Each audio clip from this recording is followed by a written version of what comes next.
There's a scripture in the Bible that always leaves me with questions. Engifuna sisibheke.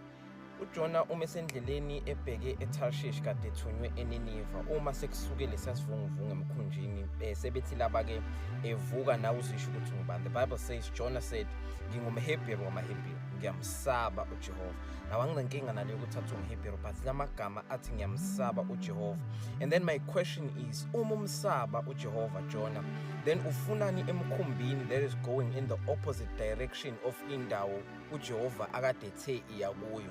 Uthi uJona ngiyamsaba uNkulunkulu kodwa usemkhumbini obheke kwi-direction engaye ekutheni uthi uyamsaba uNkulunkulu. That doesn't align with amagama washona.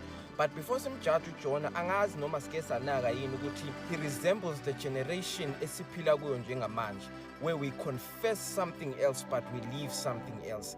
Amagama ethu athi siyamesaba uJehova kodwa impilo esiyiphilayo ithi uJesu makathuko. Our lifestyle is the opposition of the confession that we make on our Sunday services. La simaphambi kwabantu sesingabantwana bakaNkulunkulu sisindisiwe kodwa masiphuma impilo esiyiphilayo it doesn't align with the confession of faith that we have made. Uma umesaba uJehova Jonah ufunani emkhumbini ophambene. Ngicela ukukumema namhlanje ngithi ngikumemela in living a life that is in alignment with the faith that you have confessed, with the confessions that you have confessed. Uma sithi sisindisiwe nempilo esiyiphilayo mayifakazele amagama ethu singafani noJona wabasemkhumbini wokungamesaba uNkulunkulu kodwa ememezela isimemezele sithi ngiyamesaba uJehova. I believe ukuthi lento yayisisele emlonyeni kuphela kuJona ukuthi ngiyazi ukuthi mangibuzwa ngivele ngithi ngingumHebheru ngiyamsaba uJehova. Wangabe sacheck ukuthi angisekho endaweni yokumesaba njengamanje ngiconfessa a confession